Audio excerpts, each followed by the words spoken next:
What's happening, everyone? Welcome back to the channel. I am the Al here with another movie review. A Quiet Place Day 1 is going to be out in theaters this weekend, so we're going to go back and talk about the previous two A Quiet Places. I've already talked about the original. If you haven't seen my review for that, check out my channel. It is also going to be on a playlist called A Quiet Place. But let's not waste any more time. Let's talk about the second installment, A Quiet Place Part 2, which came out in 2020. So I loved the first A Quiet Place. I thought it was absolutely great. It was definitely one of my favorite films that came out that year. It's probably going to be one of my favorite sci-fi horror films. John Krasinski did an amazing job directing that film, and that was his directorial debut. So, yeah, excellent job with the first film. So definitely, they were setting up for more. If you saw the ending of the first film, and I was so excited to see more from this franchise. Definitely wanted to see where the family was going to go from here. So yeah, definitely was. I was waiting for them to make this sequel. Um, Unfortunately, though, this was one of the films that came out during the pandemic. So it was not able to get as much money at the box office. Not everybody was going to go see this in theaters. I unfortunately was not able to see this in theaters. I had to watch this on Paramount Plus. But I was so excited to see this. Like, regardless, I will watch it in any way, shape, or form. If I could support at the box office, I would, especially because the first film was made on such a low budget, and it easily did well at the box office. I think it made over 300 million. But regardless, I was so excited to see this film, and seeing the marketing, it looked like we were going to get some flashbacks, get some backstory of how the creatures first came to Earth. Of course, you see that crazy sequence in that small town with Lee and Evelyn and the family and all the people in the neighborhood running from the creatures as they're wreaking havoc in the city, and that one take shot of them driving and avoiding crashes and stuff like that. So that looked very exciting to see. I was excited, and then seeing that Killian Murphy was going to be in here and Jimon Hansu, I was excited to see how they were going to be utilized in the film. So yeah, I could not wait to watch this. And I'm once again happy to say that this was a really, really good sequel. I enjoyed this a lot. Once again, John Krasinski, he is making his mark as far as being a director, man. Like, he is definitely leaving such a great impression. These films, man, like, I don't know, man. I don't know if I'm overselling it, but like, really, like, this could go down as one of the best sci-fi horror franchises out there. If, like, if when A Quiet Place Day 1 comes out, if that's great, and if they'll eventually do a continuation from these films, like, this may go down as one of the best sci-fi horror franchises ever. Like, man, the directing, the editing, the use of suspense and tension, like, he directs it so well, and most importantly, we are invested in the characters and their journey, and we fear for their lives. We care about what's going on. So this was a really, really good sequel. If you guys have seen the first A Quiet Place, you guys know that John Krasinski's character Lee got killed, and so now we're just following Evelyn, Regan, Marcus, and their newborn baby. And I think Emily Blunt did a really good job carrying the load after Lee's death. Of course, Emily Blunt is great, so it's like I didn't expect a drop in quality, but definitely I think they were able to still convey just as much emotion as they did in the first film, and the family dynamic is just as strong. And once again, the tension is built up even more because they have their newborn baby, and they have to do everything they can to keep the baby alive, and that babies cry, and so they have to figure out a way to keep the baby sleep with oxygen mask and stuff like that to keep it asleep so it doesn't make any noise, and carry the baby in a crate. So all that stuff really just built to the tension. Once again, I don't know why they decided to have a baby in these circumstances, but, like, after seeing what they had to deal with the loss of certain family members and stuff like that. It's like I understand why they decide to do that. It just seems like a very dangerous for them to do it in the first place. But I digress. Once again, Regan and Marcus I thought were really really good in this film. I think they got even better than they did in the first film because they go through more of an arc here. It's like with Regan, like taking to kind of taking charge in certain situations, because like in the first film, her father was like trying to not have her be in dangerous situations and helping her mother because he wants to protect her.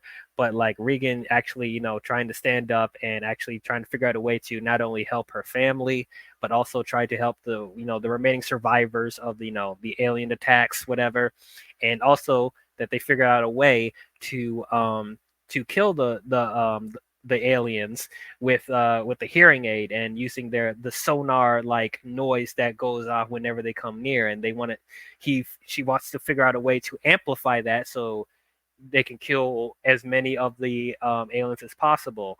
And so she goes on this mission to try and find this to find this island where the remaining humans are, to boost the signal and stuff like that. And then Evelyn doesn't want her to go, obviously, because it's too dangerous. But yeah, I thought that stuff was really good. Like she was able to come into her own more as a character, and actually be more resourceful. So I thought that was very good. And then I'm really proud of Marcus, because in the previous film, he has to overcome being brave, being afraid. He has to overcome being afraid and like find his courage and be brave and like get into situations where not only does he have to protect his mother and his sister, but the newborn baby as well. And there's this little situation where he gets like brutally injured, and he has to work through that as well. So he really grew into his own in this movie, and it was just very happy to see that. I'm glad to see these arcs, being more flourished in here. As far as Cillian Murphy as Emmett, I thought he was really good too. At first, I didn't recognize him, but he has those striking eyes, that you can't miss. But I thought Cillian Murphy was really good in this. I thought he was a very good addition to the cast. And we find out that he has a history with the family as well. He's good friends with Lee, and he also feels a sense of like a chip on his shoulder, or like he feels like responsible for the death of some of the people that he knew, especially with Lee, because then we find out that he could have came and helped them in the first movie, but he was afraid that that some people have become corrupted, and then they were afraid that they would turn on him. And that's another element in here, that there's people that like become rogue or become like vicious, and just every man for themselves, survival of the fittest for some of the remaining humans in here. So that was actually an understandable conflict for him to go through. So it's like that automatically made him an empathetic character. Also considering the fact that he lost some of his family members and loved ones too. So yeah, I just really liked him. And there's like two different journeys going on where it's like Emmett is helping Regan get to that island, and then Evelyn and Marcus trying to get the resources to help the baby and survive. So I like that they split the journeys in two. Jimon Hansu I thought was pretty good. He didn't have too much screen time, but he was pretty solid. It felt like he was a setup for what they could do in a third film. He didn't have that many action scenes, and we didn't get to really know him too much as a character outside of like he's one of the leaders of the remaining survivors. But he served his purpose pretty well. Probably my favorite part of the movie is ironically the whole flashback sequence, because I thought it was just very interesting to see how it started, and like the jump scares in here actually were very, very effective. It was directed really well. It didn't feel cheap. It didn't feel hokey. Like, it just helped to build the tension. And like, there's no, honestly, like, there's like no like build up to when the aliens necessarily land. Like you do see like they see something crashing onto the earth, and then literally like a few minutes later they're just there and they start just attacking. So like that was really, that was excellently directed from John Krasinski. Just like coming out of nowhere, these monsters are just like wreaking havoc out of nowhere. There's like no like build up to that after the you see the the thing crashing onto the earth, and it's like you don't get a sense of when they start swarming the town. It just comes out of nowhere. So like just the sense of like the unknown and like the mystery of them, like the mysticism of them, the creepiness, that like the just all that was done excellently well.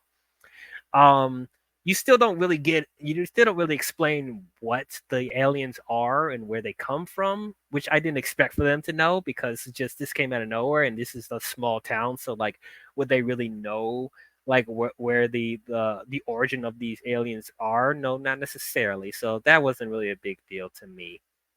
Um, do I think this is better than the first film?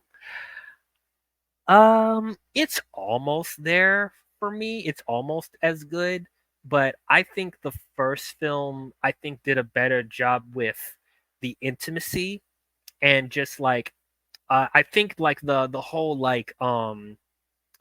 whole mystery of like what these creatures are was a little bit more effective in the first film because we didn't know what they were, especially because they hid them in the marketing.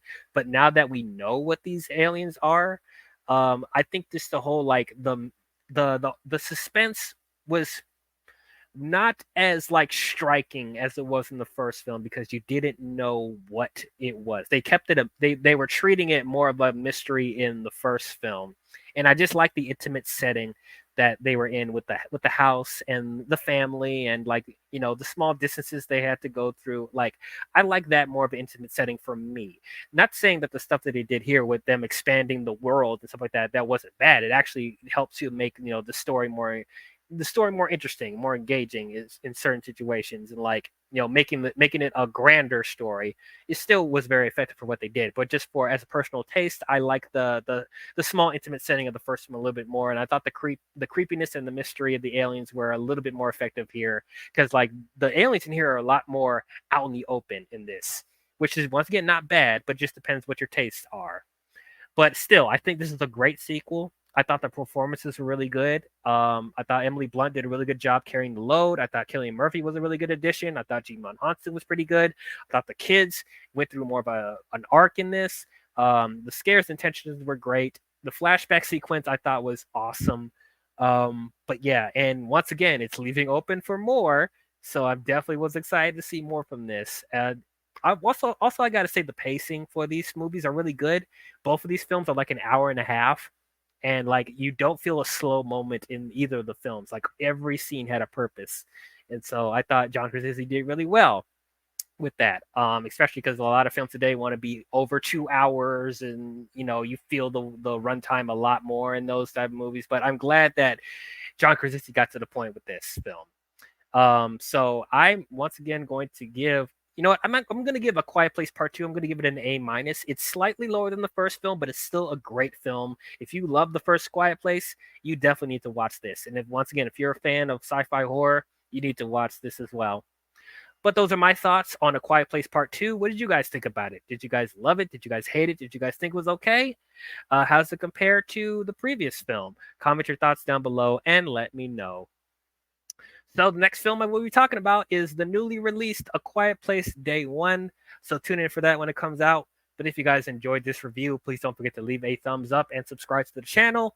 And don't forget to hit the bell if you want to be notified on future videos I'll be doing. But that's all I have for you movie fans, and I'll catch you guys next time. Talk to you guys later. Bye-bye.